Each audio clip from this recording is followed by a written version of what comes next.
All right, we're back in Temecula, California with Dan Henderson. Dan, appreciate the time. How you doing? I'm doing good. A little tired. Getting back in shape always sucks, but I don't feel too bad right now. 2 months before the fight. Dan, how have you spent the last 5 months since April and the disappointment after the Shields loss? I was just pretty much spent a lot of time with the family over the summer. Kids were out of school, so just kind of did that a lot, and a little bit of training here and there, getting guys ready for fights. Just kind of took it a little bit easy, and trying to wait and figure out when my next fight is. That was the biggest thing over the summer, is trying to find out when I was fighting next. I want to ask you about Babalu, because when Babalu beat Robbie Lawler, there were a lot of people that felt like he called you out. And watching it, it seemed like he showed you a lot of respect in the cage. Did you feel like he called you out, or did you take it that he was just asking for a rematch? Well, it pretty much is the same thing. Asking for a rematch is calling someone out. Even though we fought 10 years ago, and he did do it respectfully, and I think there's a lot of mutual respect between the two of us. We fought 10 years ago. It was a tough fight for both of us in the finals of a 32-man tournament. So, but we're both different fighters now, and I think it would be an interesting rematch. There's no question that the weight cut was tough in Nashville. We saw it. Now this fight at 205, how big of a difference is that for you? Well, to tell you the truth, I'm weighing less now than I was the night before my weight cut. Really? Yeah, it's I just had some issues going on with some medication that really screwed me up the week of my fight, and that happens, and gotta live and learn, and go with the pain rather than the medication next time. One thing that's different about this fight is it's a Showtime fight, and with the CBS fight, seemed like there was a lot of different things they were asking you to do, which was cool, but it's part of the promotion. But with Showtime, I wouldn't expect that to be as much. Am I right on that? And is that nicer for you that you can stay here in the gym, not get 2 days in the gym, 1 day in LA, 1 day in New York, etc.?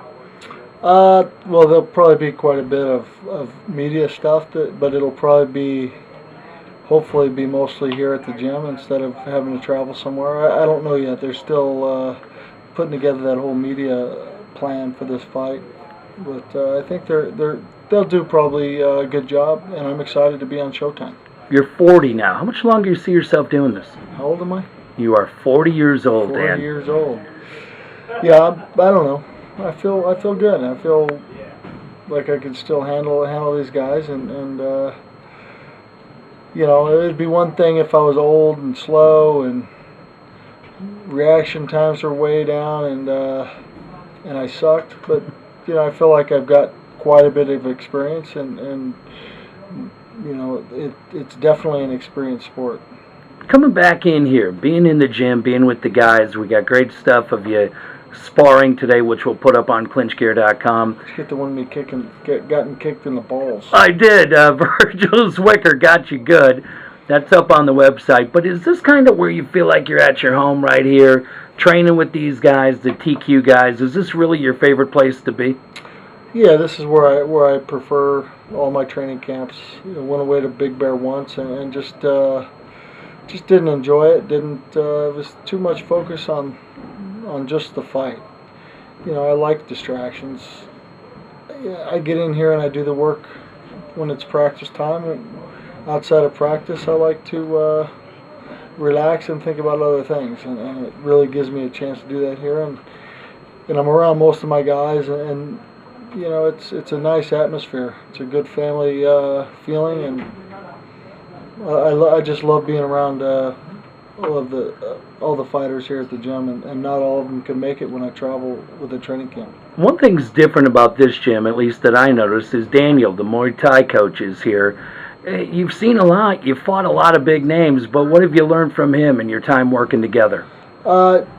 Daniel just recently came to our gym a few months ago, and he's a Muay Thai coach. It's really got a good focus on technique, and not just he knows what works, and I really like his style and his attitude towards things.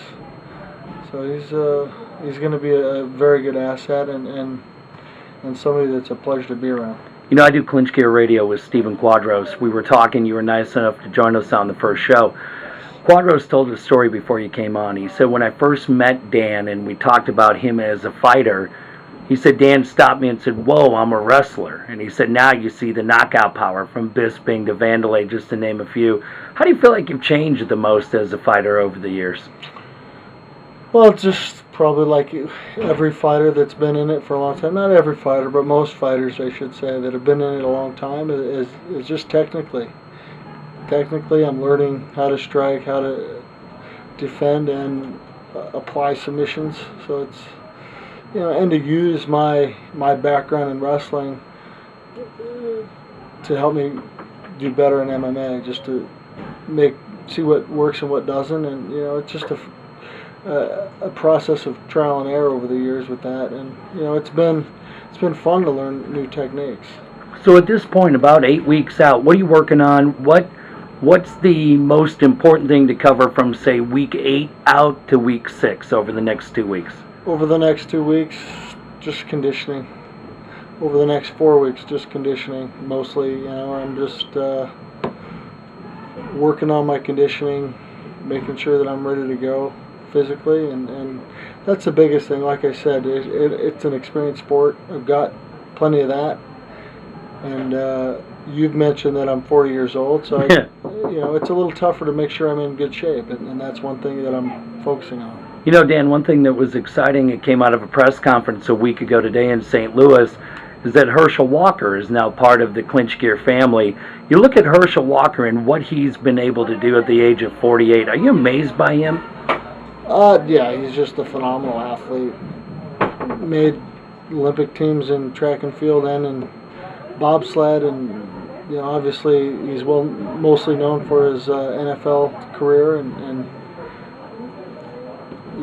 now he's trying a new sport. At the age of 47 was his first fight. Yeah. So he's it'll be an honor to be on the same card as him, even though a lot of MMA guys really look at him as, why is he? Thank you, baby. Why is he on this kind of card? But he's proven himself as an athlete over the years, and really brings a lot to the sport. And he's taking it seriously. He's not just in training half-assing it. He's in there seriously trying to learn, and wants a good opponent this time. And they're trying to figure out a decent enough opponent that's still fairly green like him, and it'll be a good fight. I mentioned he's a Clinch Gear guy. You're a guy who really brought Clinch Gear into the mainstream. Are you amazed as you kind of look at the development of that company? It's not only you, Dan, but now Fedor, Kong Lee, Herschel Walker. I mean, a lot of big-name guys are wearing Clinch Gear. That's got to be pretty exciting. Yeah, it is exciting to be a part of it, and to get in. I was been wearing Clinch Gear for, I'd say, 7-8 years now, and became the owner of it about 4 years ago, and away we went. It's been a tough process over a few years. It's cost a lot of money, but now it's starting to come back and really grow the way we envisioned it. And it's exciting, and this is a really exciting time for us. I want to ask you a couple things. We'll let you go. This past week, we saw Jose Aldo in action. Really an exciting fighter. As you watch Aldo, what do you like about his game? I actually missed that fight, but I saw his past fights, and he's just a well-rounded fighter that's obviously put a lot of time into learning every aspect, and that is what takes the most time. You really have to have a big commitment, be able to learn well, and be tough-minded, and he seems to be the full package. And then finally, Dan, this Saturday we're bringing Clinch Gear Radio to San Jose. And I was saying on the radio show last week, there are fights that are good fights, and then there are fights that it just feels like can't get here fast enough. To me, I look at KJ Noon's Nick Diaz, round 2 that way. How do you see this fight going, and what do you like about both guys? Well, what I like about both guys is they go in there to fight. So either way, it's going to be exciting. I think KJ, with his background, should have the advantage stand up. He hits hard. He goes to the body a lot. Leaves himself open here and there. Nick Diaz is very unorthodox. Seems to be very accurate with his awkward angles with his punches. And Nick Diaz definitely, I think, has the advantage on the ground. And both of their wrestling probably needs a little work, but it's actually a very interesting fight. Probably a tough one to call. Both guys are very tough and have no quit in them. It's going to be fun. Hey, Dan, as always, thanks for the time. We'll talk in 2 weeks. Thank you, sir.